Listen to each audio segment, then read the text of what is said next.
Step into Value Zone. Value Zone. Hypermart. Button. Welcome to Suman TV. Telangana ప్రభుత్వం ప్రతిష్టాత్మకంగా తీసుకున్న, ముఖ్యంగా రేవంత్ ప్రభుత్వం తీసుకొచ్చిన ప్రజాపాలన దరఖాస్తు పత్రంలో అనేక సందేహాలు ఉన్నాయి. ఈ సందేహాలపైన సమాధానాలు కొంతవరకే దొరుకుతున్నాయి. చాలా డౌట్స్ అలాగే డౌట్స్గా మిగిలిపోతున్నాయి. ఇంతకీ ఈ డౌట్స్ ఏంటి, వీటిపైన ఎటువంటి సమాధానాలు, ఎటువంటి నిర్ణయాలు తీసుకోవాలి, ఈ డౌట్స్కున్న క్లారిఫికేషన్స్ ఏంటి అనే అంశాలపై మనతో మాట్లాడడానికి రిటైర్డ్ తహసీల్దార్ బాలరాజ్ గారు ఉన్నారు స్టూడియోలో. నమస్కారం సార్. నమస్కారం సార్. సార్, చాలా స్ట్రైట్ క్వశ్చన్. ప్రజా పాలన ఏదైతే దరఖాస్తు ఫారం ఉందో, ఈ దరఖాస్తు ఫారంలో అనేక కన్ఫ్యూజన్స్ కనిపిస్తున్నాయి. ఎక్కువ మంది జనాలు, కొందరేమో ఎక్కడికి వెళ్తున్నారంటే నేరుగా గ్యాస్ స్టేషన్కి వెళ్ళిపోతున్నారు, మరికొందరు వచ్చేసి కేవైసీలు చేంజ్ చేసుకుంటున్నారు, మరికొందరు వచ్చేసి బ్యాంక్ అకౌంట్లు చేంజ్ చేయించుకుంటున్నారు, రేషన్ కార్డు నెంబర్లు ఎక్కడ ఏ రేషన్ కార్డు నెంబర్ ఇవ్వాలంటున్నారు. ఎందుకు సార్ ఇన్ని డౌట్స్గా ఎందుకు తయారైంది ప్రజాపాలన పత్రం? సుమన్ ప్రేక్షకులకు మీకు అందరికి కూడా నమస్తే. ఇన్ని రోజులు టోటల్గా జనాలకి అసలు ఒక ఆఫీస్కి వెళ్ళి ఒక అప్లికేషన్ ఇద్దాము, నా కష్టం చెప్పుకుందామనే వాతావరణం లేని పరిస్థితుల్లో కొత్త ప్రభుత్వం ఒక అద్భుతమైన అవకాశాన్ని ఏమి ఇచ్చిందంటే, మీరు ఆఫీస్కి వెళ్ళి మేము ఒక అవకాశం ఇచ్చాము, మీరు ఆఫీస్లోకి వెళ్ళి అప్లికేషన్ ఇవ్వండి అన్నప్పుడు తాను అనౌన్స్ చేసినటువంటి 6 గ్యారంటీలలో ప్రజాపాలన కింద ప్రస్తుతానికి 5 గ్యారంటీలకు మేము ఒక అప్లికేషన్ ఇస్తాము, మీరు ఇబ్బడిగా అప్లికేషన్ ఏదేదో రాసేదానికంటే మేమే ఇస్తాము, అది ఫిల్ చేసి ఇవ్వండి అని అనేది ఒక షార్ట్ కట్ మెథడాలజీలో అడాప్ట్ చేసి జనాలకి అప్పచెప్పింది. చూస్తున్నారు, ఇమ్మీడియట్గా అర్థం కాదు. మనం బాగా చదవరులో, మీరు కూడా బాగా హైలీ ఎడ్యుకేటెడ్, నేను కూడా చదువుకున్నాం అని ఒకవేళ అప్లికేషన్ ఫామ్ చూస్తే ఒక చోటు వచ్చి నేను కూడా ఆగిపోతున్నాను. మనమంతా హై ప్రొఫైల్ ఉన్న వ్యక్తులం కాదు. మనం గ్రామాలలో ఏ అక్షర జ్ఞానం లేని వాళ్ళు, ఇప్పుడు అవన్నీ ఉండేప్పటికీ కూడా ధరణి అదే పరిస్థితి, అన్ని రకాల పరిస్థితి అదే ఉంది. కాబట్టి ఇవాళ ఆ అవసరం వస్తుంది వాళ్ళకు. ఇన్ని రోజులు వాళ్ళు బయటపడలేదు, ఇప్పుడు బయటకు వచ్చారు. వాళ్ళ బాధలు చెప్పుకోవడానికి ఎవరితోని ఒక్కొక్క సబ్జెక్ట్ ఒక్కొక్క దగ్గర పోవాలనేది వాళ్ళు అనుకున్నారు. అట్లా అని చెప్పి కన్ఫ్యూజన్ అయితే ఉంటుంది, ఖచ్చితంగా ఉంటుంది. కన్ఫ్యూజన్ మనము విస్తరణ పెట్టి వాళ్ళకి ఇవ్వలేము. ఒక కుటుంబంలో ప్రతి వ్యక్తికి కొన్ని సమస్యలు ఉంటాయి. ఆ సమస్యలన్నింటినీ విడిగా ఇవ్వడానికి కుదరతలేదు. కాబట్టి ఆ ఫామ్లో ఎట్ ఏ టైం ఎట్లా ఇవ్వాలనేది అనేది కన్ఫ్యూజన్ ఉంటుంది. అంటే ఇక్కడ ఒకటి సార్, ఇప్పుడు ఇదైతే దరఖాస్తు ఉందో ఇది కేవలం అప్లికేషన్గానే చూడాలా, లేకపోతే ఇదే ఫైనల్ అనుకోవాలి? అంటే it is a bird stage అండి, మొగ్గ దశలో ఉన్నది ప్రభుత్వం. మనం ఇప్పటికిప్పుడు చాలా హరవీర భయంకరంగా ఊహించి ప్రభుత్వం ఏదో చేసేస్తుందని అనుకోలేము. మనం ఒక ఆప్షన్ ఇచ్చింది, మీ రిక్వైర్మెంట్ ఏందో చెప్పండి, మేము ఈ పరిధి అనుకున్నాము, ఈ పరిధిలో మీరు అప్లికేషన్ ఇవ్వండి, మేము దాన్ని పరిశీలిస్తామనేది ఉంటుంది. ఈ కాగితం తీసుకొని వెంటనే అతను కన్సర్న్ సబ్జెక్ట్ రెవెన్యూ ఇన్స్పెక్టర్ ఉంటాడు, అగ్రికల్చర్ ఆఫీసర్ ఉంటాడు, పౌర సరఫరాల శాఖ ఉంటుంది, తర్వాత ఉమెన్ అండ్ చైల్డ్ వెల్ఫేర్ వాళ్ళు ఉంటారు, తర్వాత పవర్ డిపార్ట్మెంట్ ఉంటుంది, తర్వాత మన పెన్షన్ ఇవన్నీ ఉంటాయి. వీళ్ళందరూ వెళ్తారు, వెళ్ళి ప్రాపర్ ఎంక్వైరీ చేస్తారు. ఈ అప్లికేషను తిరుమల రెడ్డి గారు ఇచ్చినట్టు అప్లికేషను ఒక దగ్గర కూర్చోరు, ఇవన్నీ స్క్రూటినీ కాబడతాయి, ఇవన్నీ ఒక దగ్గర చేస్తాము. చేసిన తర్వాత గవర్నమెంట్ తీసుకొని వెళ్తుంది, వాళ్ళ ఎలిజిబిలిటీ చెక్ చేస్తుంది. చెక్ చేసిన తర్వాత ఇన్కంప్లీట్ షేప్ ఉంటే ఆన్నే ఫిలప్ చేయించుకుంటారు వాళ్ళు. ఓకే, అంత ఈజీ కాదు. ఈ అప్లికేషన్ మీ ఇంటికి వస్తారు, తిరుమల రెడ్డి గారు ఇంటికి వచ్చి, సార్ మీరేమడిగారు, రైతు భరోసా అడిగారు, మీ ఇంట్లో మీ పేరు మీద ఎంత ఉంది, 5 ఎకరాలు ఉంది, పాస్బుక్ ఉందా మీ పేరు మీద, ఓకే ఉన్నది, మీ అబ్బాయి పేరు మీద 2 ఎకరాలు ఉంది, ఓకే ఉన్నది, మీ అమ్మాయి పేరు మీద ఇల్లు తిరుగుతారు. తిరుగుతాం. Okay concern subject field inspection ఉంటుంది. ఓకే, ఈ అగ్రికల్చర్ సంబంధించినటువంటి గ్రౌండ్ లెవెల్లో విఆర్ఓలను తొలగించడం అదొక తీసుకున్నటువంటి ఒక బ్లండర్ స్టెప్. అది ఓకే, మానవ వనరులందరూ తొలగించి ఇప్పుడు ఇన్స్పెక్షన్ చేయమంటే చేయదు గవర్నమెంట్. అవన్నీ కావాలి కదా, వీటన్నిటి దృష్టిలో పెట్టుకుని మనము ముందుకెళ్తాం. అంటే ఇక్కడ ఒక డౌట్ ఉంది సార్. ఇప్పుడు మనం అనుకున్నాం రైతు బంధు, లేకపోతే ఇప్పుడు రైతు భరోసా అని చెప్పేసి 6 గ్యారంటీల్లో కాంగ్రెస్ ప్రభుత్వం తీసుకొచ్చింది. ఈ అప్లికేషన్ ఫామ్లో రైతు భరోసాకు సంబంధించిన డీటెయిల్స్ కూడా ఉన్నాయి. ఒక ఇంటి యజమాని పేరు రాసి, అతనికి ఎంత భూమి ఉందో రాసి, కింద సర్వే నెంబర్లు ఏమని చెప్తున్నారు అప్లికేషన్ ఫామ్లో. వేయాలి కదా, వేస్తారు. నేను యజమాని అనుకుంటే నేను వేస్తాను. కానీ నా ఇంట్లోకి వచ్చేసరికి నేను కుటుంబ పెద్ద కావచ్చు, కానీ నా పేరు మీద ఒక 2 ఎకరాలు, నా వైఫ్ పేరు మీద 1 ఎకరా, లేకపోతే నా పిల్లల పేరు మీద కొంత ఎకరా, కొంత భూమి ఉండొచ్చు. సో ఈ ముగ్గురు నెంబర్లు ఎక్కడ వేయాలి? వాళ్ళ పేర్లు అందులో కనిపించట్లేదుగా అప్లికేషన్లో. మీరు అవి ఉన్నాయి కదా, పాస్బుక్స్ ఉన్నాయి కదా, ఉన్నాయి. ఆ జిరాక్స్ ఇంక్లూడ్ చేయండి. ఇప్పుడు మీ పాప ఉన్నది, పాప పేరు మీద పాస్బుక్ ఉన్నది, ఓకే, ఉంది కదా, పాస్బుక్లో సర్టన్ సర్వే నెంబర్ ఎక్స్టెంట్ ఉంది కదా, పాపకు మళ్ళీ అది ఉంది కదా, మీ బిడ్డ పేరు మీద ఆధార్ కార్డు ఉంది కదా, ఉంది, తర్వాత కరెంటు బిల్లు ఉంది కదా, ఓకే, పొలానికి సంబంధించినటువంటి అన్నీ ఉన్నాయి కదా, ఓకే, అవన్నీ జత చేసి కాపీ ఎంక్లోజ్డ్ అని పెట్టండి. ఏముంది ఇది అప్లికేషన్. కానీ ఈ స్పష్టత ఇవ్వడంలో గవర్నమెంట్ విఫలమైంది అనుకోవచ్చు. విఫలమైంది అంటే ఇది అంతా ఫాస్ట్గా తీసుకున్న నిర్ణయాలు ఇవి. ఓకే, అంత డీటెయిల్గా పోలేకుండా అప్పటికప్పుడు అధికారులు తీసుకొని జనాల్లో ఇవ్వాలి ఇమ్మీడియట్గా. తన 6 గ్యారెంటీలు అయితే ఉన్నాయో జనంలోకి వెళ్ళిపోదామని మొదలు వెళ్ళిపోయారు, జనంలోకి వెళ్ళిపోయారు. నేను బహుశా కొంచెం క్లారిటీ వచ్చింది అనుకుంటున్నాను మీకు. నేను ఓకే, మీ పేరు మీద ఉన్న పాస్బుక్ జిరాక్స్, మీ పేరు మీద ఉన్న ఆధార్, ఓకే, 2, మీ అమ్మ మీ పెద్ద బిడ్డ పేరు మీద ఉన్న పాస్బుక్, ఆధార్ కార్డు, మీ కొడుకు పేరు మీద ఉన్నది, మీ నాయన పేరు మీద ఉన్నది, అమ్మ పేరు మీద ఉన్నాయి, అవన్నీ పెట్టి ఇవ్వండి వాళ్ళకి. కానీ మీకు ఆల్రెడీ వస్తున్నాయి, వస్తున్నాయి. అవును, మీకు ఆల్రెడీ ఇవి వస్తున్నాయి, ఈ రైతు బంధు వస్తున్నాయి, మీకు వస్తుంది, మీ ఉన్న వాళ్ళందరికీ వస్తుంది. అదే దాన్ని ఇప్పుడు మీరు ఇట్లా ఆ రకంగా ఇవ్వండి అని అంటున్నాడు. అంటే ముఖ్యమంత్రి ఇవాళ సీఎం సమీక్ష నిర్వహించిన తర్వాత రేవంత్ రెడ్డి ఏం చెప్పారంటే, గతంలో రైతు బంధు ఎవరికైతే వస్తుందో వాళ్ళు రైతు భరోసాకి కొత్తగా దరఖాస్తు చేసుకోవాల్సిన అవసరం లేదు అని చెప్పారు. పెన్షన్ ఎవరికైతే వస్తుందో వాళ్ళు కొత్తగా పెన్షన్స్ కోసం అప్లై చేసుకోవాల్సిన అవసరం లేదని చెప్పారు. రైతు బంధుకు రాని వాళ్ళు, లేకపోతే పెన్షన్ రాని వాళ్ళు ఈసారి అప్లై చేసుకోండి అని చెప్పారు. కొద్దిసేపటి క్రితం వచ్చిన సమాచారం ఇది.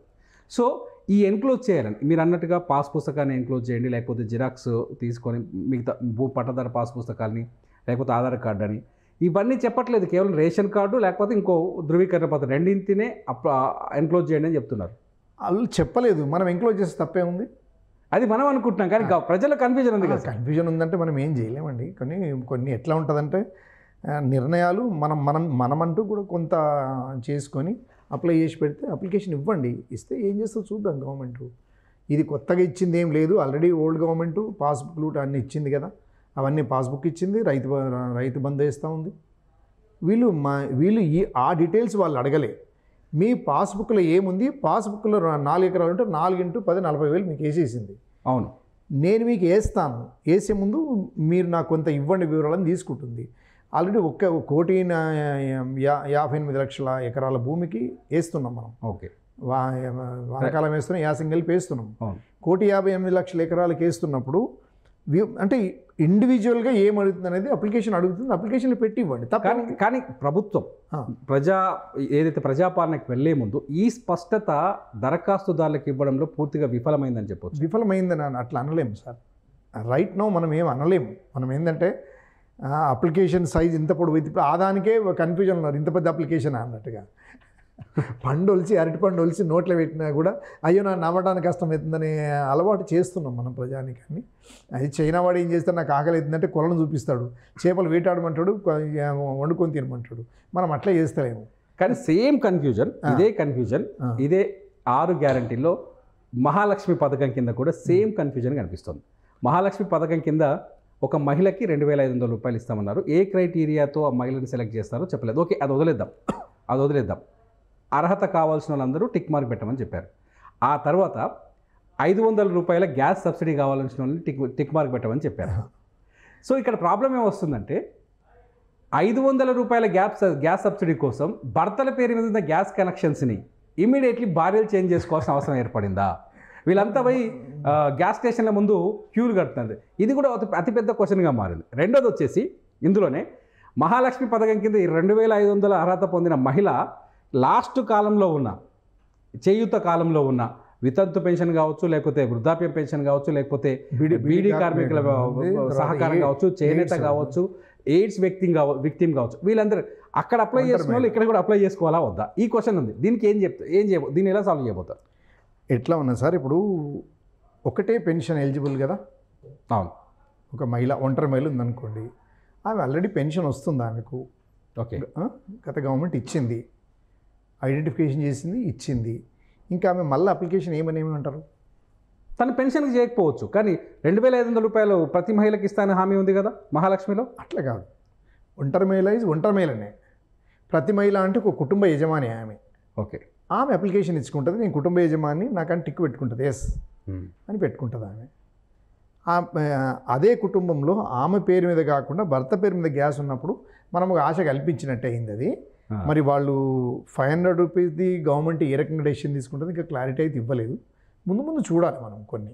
ఓకే, ఇప్పుడు ఏంటంటే ఇప్పటివరకు మనము నరేంద్ర మోడీ మీకు గ్యాస్ సబ్సిడీ దేరం మీకు డబ్బు పరంగా ఇస్తాను అన్నప్పుడు దాని మొదలు ఫస్ట్ 900 ఉన్నప్పుడు 300 వేసిండు. ఓకే, మళ్ళీ నెక్స్ట్ బడ్జెట్కి వచ్చినప్పుడు 250 చేసిండు, నెక్స్ట్ బడ్జెట్ 200 చేసిండు. ఇప్పుడు దాన్ని 110 120 తీసుకొచ్చిండు కదా. అవును, మనం ఏమైనా అంటున్నాం, ఆయన ఏమంటలేము. అంటే ఇది కూడా అట్లే ఉంటుందేమో మరి. అంటే మొదలు 500 అయితే ఈయన వీళ్ళకి ఇవ్వరు, ఇది గవర్నమెంట్కి సబ్సిడీ ఈ 500కే ఇచ్చి సెంట్రల్ గవర్నమెంట్ ఇచ్చేదానికి ఆ 100 రూపాయలు కూడా గ్యాప్ ఫిలప్ చేసి 500కి ఇస్తుందని అనుకుందాం. అట్లా అంటే మీరు రిటైర్డ్ తహసీల్దారు, చాలా రెవెన్యూ ఇష్యూస్ చూశారు, చాలా విషయాలు నిన్న మొన్న వరకు రిజిస్ట్రేషన్ కూడా చేసి ఉంటారు కేసీఆర్ గవర్నమెంట్లో. అయితే ఈ కౌలు రైతుల్ని పట్టాదారు రైతుల్ని ఎలా విభజిస్తారు, వాళ్ళకు ఈ రైతు బంధుని ఎలా షేర్ చేస్తారు అనుకోవచ్చు? అది 2011లో వైఎస్ఆర్ గవర్నమెంట్ ఒక మంచి నిర్ణయం తీసుకున్నాడే, సమీకృత వ్యవసాయ విధానం. అవును, తీసుకొని వచ్చి ఎవరైతే కౌలు చేసుకుంటారో వాళ్ళకు లోన్ ఎలిజిబిలిటీ కార్డ్ అని ఇచ్చిండు. అది 1 year వచ్చింది, అది మళ్ళీ ఇదైపోయింది అనమాట. అప్పుడు మేము అప్పటికి తెలంగాణ అడ్మినిస్ట్రేషన్ సీరియస్గా ఉంది, మొత్తం దాదాపు 1800 కార్డు ఏమో జమ చేసినాం మా ఆఫీస్లో, అన్ని మూట కట్టి పక్కకి పెట్టేసినాం. ఒక వరంగల్ జిల్లాలో అమలైందండి నాకు తెలిసి. లేదు, ఇక్కడ కూడా కొంత ఇచ్చిర్రు కానీ సక్సెస్ అవ్వలేదు. అదేవిధంగా ఇప్పుడు ఏంది అని అంటే కొంత కౌలునామా లాంటిది రాయించుకోవాలండి, అంత ఈజీ కాదు. It's a debatable issue. అంత ఈజీగా మనము కౌలు రైతు అనగానే మనం ఆయన కౌలు చేసుకుంటుండు కాబట్టి ఆయన ఇయ్యాలని కాదు. ఖచ్చితంగా వాళ్ళిద్దరి మధ్యలో ఏదైనా అగ్రిమెంట్ లాంటిది, ఒక గౌరవప్రదమైన అగ్రిమెంట్ లాంటిది రాసుకోవాలి. పట్టేదారు కూడా భరోసా ఉండాలి. ఇతని కనుక ఇచ్చినట్టయితే నాకు కష్టమవుతుంది. ఆ రోజుల్లో కూడా అనుకున్నది కూడా అదే. ఎవరు కూడా ముందుకు రాలేదు సంతకాలు పెట్టడానికి. ఏది లోన్ ఎలిజిబిలిటీ కార్డు సంతకాలు కూడా ముందుకు రాలేదు కాబట్టి అది 1 సంవత్సరంలో వైండప్ అయిపోయింది. అది నాకున్న కొద్దిగా జ్ఞాపకం ఉన్న కాడికి చెప్తున్నాను మీకు. అయితే ఇప్పుడున్న పరిస్థితి ఏంటంటే కౌలుదారుకు కూడా ఇస్తానంటుంది, దానికి అదనంగా 9,000 కోట్ల రూపాయలు అదనంగా అవుతాయి ప్రభుత్వానికి. పట్టేదారికి ఇవ్వాలి, ప్లస్ కౌలుదారుకు కూడా ఇవ్వాలి. అది ఆ క్వశ్చన్ అడగాలనుకుంటున్నాను సార్. అంటే ఇప్పుడు నేను హైదరాబాద్లో ఉంటున్నాను, నేను పట్టదాన్ని, నాకు ఊళ్ళో 2 ఎకరాల భూమి ఉంది. ఆ భూమి నేను ఇంకో వ్యక్తికి కౌలుకి ఇచ్చి వచ్చాను. సో ఇప్పుడు వచ్చే రైతు బంధు, కాంగ్రెస్ గవర్నమెంట్ ఇచ్చే రైతు భరోసా నాకు 15,000 ప్లస్ నా పొలం చేసే కౌలుదారికి 15,000 ఇద్దరికి ఇస్తుందా? ఆయనకు 12,000 ఇస్తా ఉంటుంది. అంటే మొత్తం కలిపితే ఎంత అవుతుంది తెలుసా? నాకు తెలిసి 30,800 కోట్ల రూపాయలు అవుతుంది. ఓకే, ఇప్పుడు ఈ 15,000 కోట్లు ఇవ్వడానికి చాలా కష్టం అవుతుంది. 7,656 కోట్లు డబుల్ అవుతుంది కదా కోట్లు పర్ వానకాలం. మళ్ళీ యాసంకి వచ్చి మళ్ళీ అంతే ఇవ్వాలి. ఓకే, 2 కలిపితే 15,000 చిల్లర అవుతుంది. ఓకే, మళ్ళీ ఇప్పుడు వాళ్ళకు కూడా అదనంగా ఇవ్వాలంటే దాదాపు 22 లక్షల మంది కౌలు రైతులు ఉన్నారు. 22 లక్షలు ఇంటూ 15,000 వేసుకుంటే దాదాపు 9,000 కోట్లు అవుతుంది. ఓకే, ఇప్పుడు ఇదే లేదు, అది ఎట్లా ఇస్తుంది?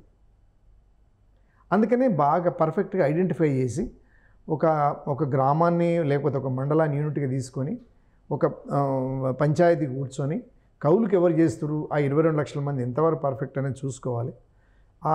అట్లయితేనే వాళ్ళకు నిజంగానే వ్యవసాయం చేస్తున్నట్టయితే వాళ్ళకి ఇవ్వాలి. వాళ్ళకి ఇచ్చినట్టయితే పట్టేదారికి ఇవ్వకుండా దాన్ని సీలింగ్ పెట్టి ఏదైనా చేయాలి తప్ప ఈ ఇద్దరికి ఇవ్వడం అనేది గవర్నమెంట్కు శక్తికి మించిన పని అవుతుంది. అది ఇక్కడ మనం ఇప్పుడు మనలాంటి మీడియా ద్వారా ఒక బాధ్యతాయుతమైన స్థానంలో ఉన్నారు మీరు.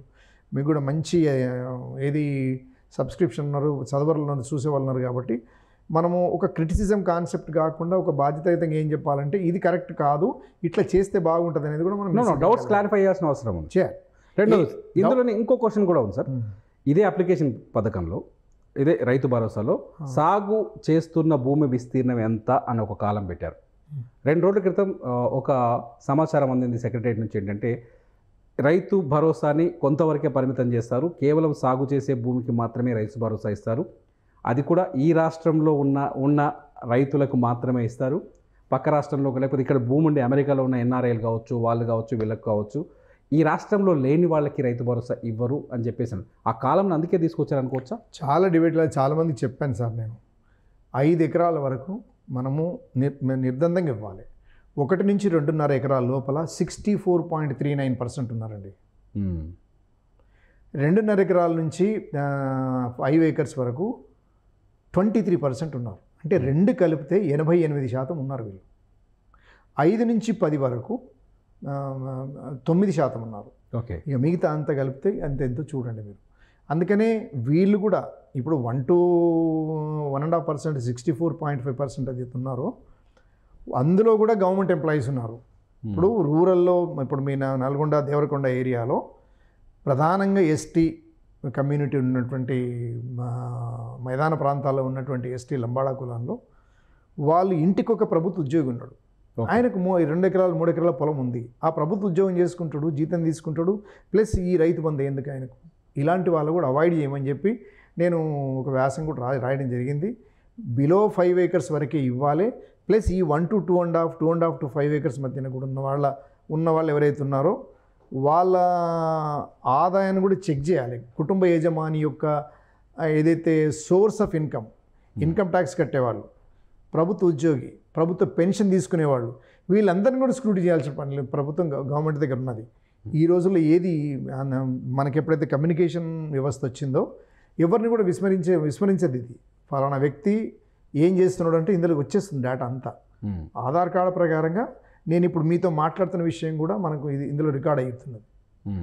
అందుకనే మనము ఏదో ఇస్తుంది కదా అని చెప్పి మనం మీద పడి ఆడుకోవడం కూడా ఆ ఉద్యోగాలు చేసేవాళ్ళు, పెన్షన్ తీసుకునే వాళ్ళు, ఇన్కమ్ ట్యాక్స్ కట్టేవాళ్ళు వాళ్ళు తీసుకోవద్దని వాళ్ళంతా వాళ్ళే ముందుకు వచ్చి ఇది చేసినట్టయితే ఈ పెద్ద పనేం కాదు.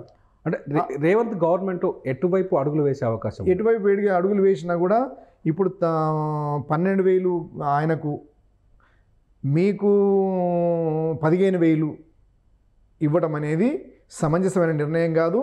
ఇప్పుడు ఆల్రెడీ బర్డన్ ఉన్నటువంటి దానికి ఇంకా డబల్ బర్డన్ అవుతుంది, డబల్ ట్రిపుల్ బర్డన్ అవుతుంది. ఓకే. ఇప్పుడు 4,000 ఉన్న వాళ్ళకి 6,000 ఇస్తామన్నారు, అది భయంకర భయం. తర్వాత సిలిండర్కు 500 ఇస్తామన్నారు, అదొక బరువే. తర్వాత మన చేయూత 4 నుంచి ఇవన్నీ పెరుగుతున్నాయి, అన్ని ఖర్చు పద్ధతులు పెరుగుతున్నాయి. ఆడనేమో ఖజానా ఖాళీగా ఉంది. నేను ఒక సెక్రటరీ మిత్రుడు చెప్తున్నాను, అసలు ఏమి లేదు సార్, టోటల్గా జీరో ఉన్నదని చెప్తున్నాడు ఆయన. హ్యాండ్ టు మౌత్ అంటారు కదా. ఈరోజు పొద్దుమీకి రిక్షా పుల్లర్ ఇదనంతా పనిచేసిపోయి బియ్యం కొనుక్కుంటేనే తింటాడు, అదే పరిస్థితి ఇప్పుడు. ఓకే. అన్నీ ఉచితమే, ఖాళీ ఒక మందు బాటలు ఫ్రీ లేదు, మిగతా అన్నీ వచ్చేసినట్టే మనిషికి. ఇంకా ఒకవేళ ఇప్పుడు రేవంత్ రెడ్డి సీఎం ఏం చెప్పారంటే రేషన్ కార్డు ఉన్న వాళ్ళకి ప్రభుత్వ పథకాలన్నీ వర్తిస్తాయి, రేషన్ కార్డు ఉంది ఎవరికంటే బిలో పావర్టీ లేని వాళ్ళకి రేషన్ కార్డు ఉంటుంది. సో ఒకవేళ రేషన్ కార్డుకే పరిమితం చేస్తే గవర్నమెంట్ పైన ఈ భారం కొంత తగ్గే అవకాశం తగ్గుతుంది. తగ్గడం కాదు, ఇప్పుడు కొన్ని జాగాల్లో వినండి సార్, కొన్ని గ్రామాలలో ఉండే మన తెలంగాణలో రెడ్లు రిచెస్ట్ కమ్యూనిటీ, భూములు సంపద ప్రస్తుతం వాళ్ళ దగ్గరనే ఉంది. గ్రామాలలో ఉంటున్నటువంటి వాళ్ళ దగ్గర కూడా ఎకరాల కొద్ది భూమి ఉంది, వాళ్ళకు కూడా వైట్ కార్డు ఉంది.